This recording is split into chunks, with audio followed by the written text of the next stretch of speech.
My name's Joanne Drayton, and I'm an art historian and a teacher and a writer, and I've had a long kind of writing career and really loved writing books. I'm a storyteller and I can't help it.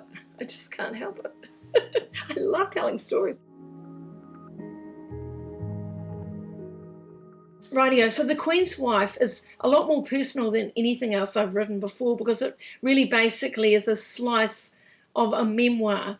And in some ways, I guess it's a love story, and it's my love story. So so deeply personal and covering about 10 years. So it's actually in 3 parts, and they weave together. And so the arc is a memoir, and then there's 2 strands. One which looks and searches back through time to my partner Sue's whakapapa, and the other one traces my own kind of treasures, tribal treasures, if you like. Yeah. So and they weave together and they tell the story, and some of it's creative, which is clear. So it sort of breaks the boundaries of the traditional fiction, non-fiction, but it's clear what is based on, what is imaginative and but based on facts, and what is actually believed, from my point of view, true. So yeah, it's a love story,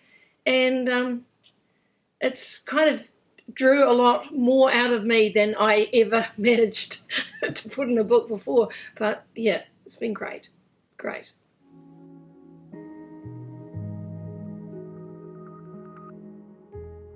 I actually, writing so many biographies, I kind of had this desperate desire to write about something where the material wasn't contested. Because whenever you write a biography about someone else, there's always anxieties around it, and also there's people, gatekeepers, there's people you've got to please, or at least discuss. The entries into those biographies are difficult, and sometimes it's quite terrifying, really. And I thought, oh wow, when I do my own story, I won't have to do that. But of course, that was the learning curve, really, I suppose, from writing your own story, is that it's every bit as contested and difficult and problematic and actually it belongs to as many different people that you kind of have to navigate and negotiate as anything else. But I guess in some ways it has that cathartic edge to it, which, and that way of kind of searching yourself, which you may search yourself in a biography, because I think everybody looks at to write biographies of people that they would kind of either admire or want to read about or whatever, so in some ways you see yourself reflected back in those stories, but there's nothing more that you see yourself reflected back in, and in fact can see yourself differently than a memoir. Yeah, big, shocking sometimes. I think because I was pretty hard out on my own subjects, in other words, I didn't flinch, and what I wrote was what I understood was completely, comprehensively able to be proved and true. I was unflinching with myself as well, because I feel it in a way that I couldn't actually withhold more than I was asking of the subjects that I've written about, even though some of them had passed on. But of course, in a way, I think it is really hard. I think you write as if you're talking to one person, as if you've got an intimate relationship with the reader, as if, they're a friend of yours and they're sitting there with you and you're telling them a story. That's how I write, and that's how I wrote it.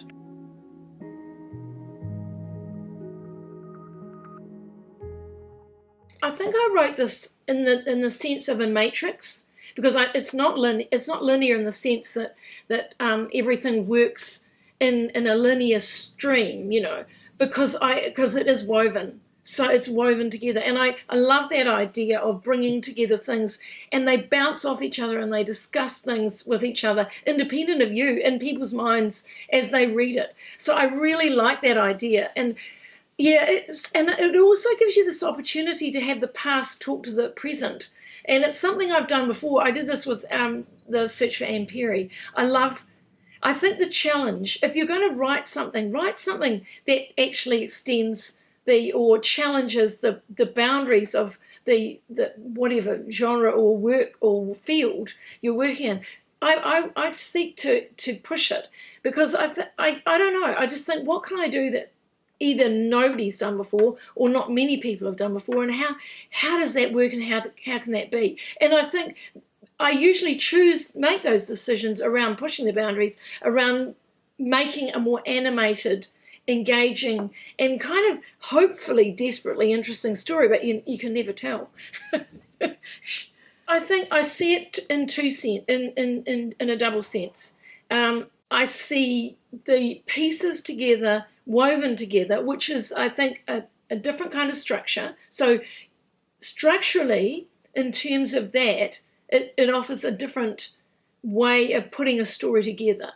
And it also challenges the relationship between fiction and non-fiction, because some of it is my imagination. You can see what it is, you can see it. But I believe that people's imagination, where their mind goes, is equally important to understanding them in a memoir as actually the very facts of their life. Because in fact, the facts are often a lot less interesting than where people's minds go, So I think in terms of, I wanted two things. I wanted to offer a structure out there, to put it out there that was different. But I also wanted to use material that I thought would challenge people, because I think a woman's story, a woman who loves another woman, you can say it's been told and it's been written and it's been this, that, and the other thing. But I really actually think that two mothers getting together and living together and facing the challenges that we faced,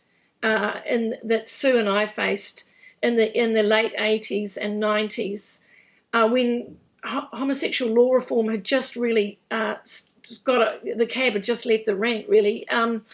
I think it was hugely difficult, and I really want to bring that story out into a gap that I believe is there in our stories and in our waiata, if you like, the way that we remember and tell our stories as a people, or as peoples that live in Aotearoa. This story should be told, needs to be told, and it's not just about us and me. It's about all of the people whose lives were in some ways intersect or mirror or reflect their own qualities or aspects. So I think it's our story.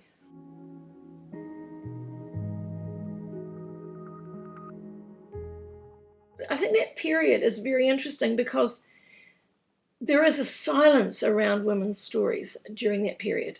They weren't published to any great extent.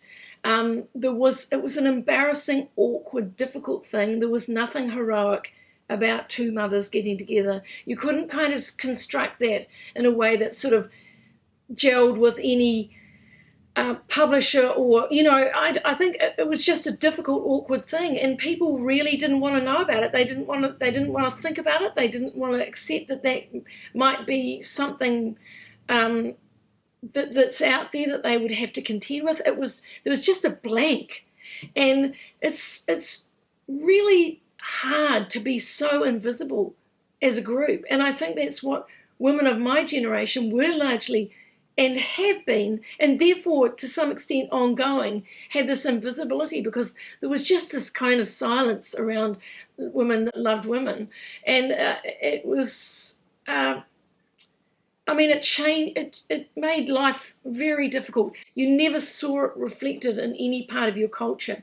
You didn't see it. You couldn't really get books about it. You couldn't really see movies about it. It just wasn't. You didn't see TV about it. You didn't see people in the street. It was just a difficult, awkward subject. And in a way, it was there and it was bubbling away. And this story needed to be said.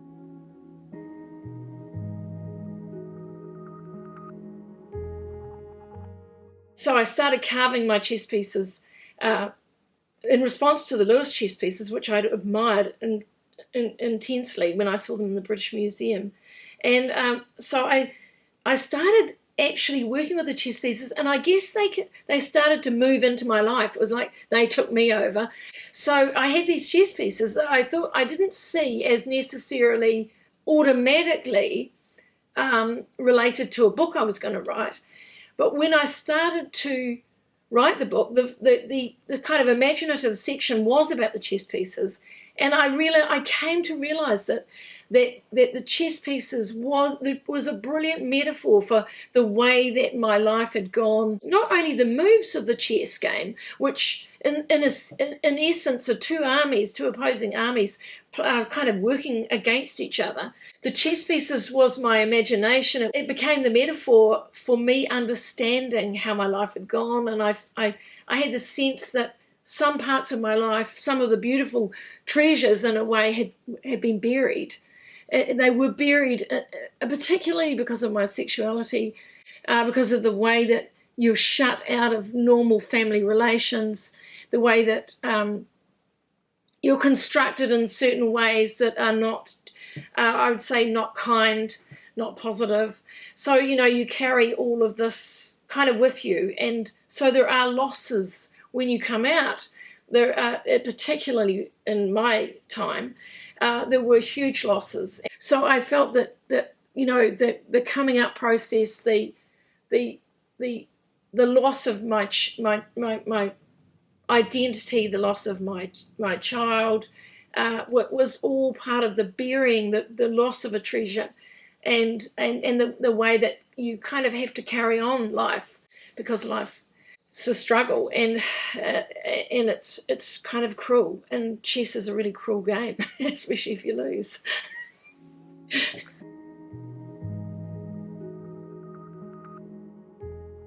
Seemed like a great way of signalling to people that they were in a different reading space, that in fact they were in one of the two threads that kind of weave through the memoir.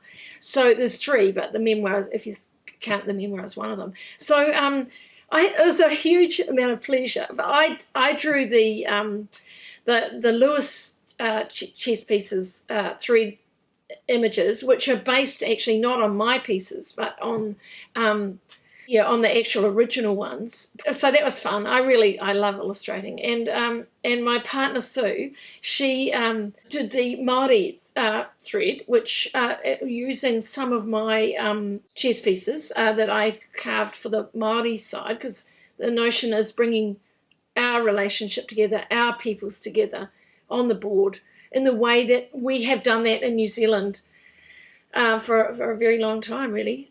Sue drew some of the chess pieces, but also some images and some people from her own whakapapa, which goes back to Te Wherewhere, so King Te Wherewhere.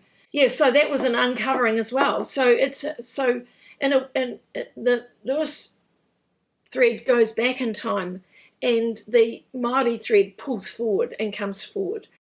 I was trying to connect with a sort of tribal Viking historical treasure thread, and she was trying to find her family that was Māori and that had been sort of lost or disturbed, or the relationships changed because of the shame.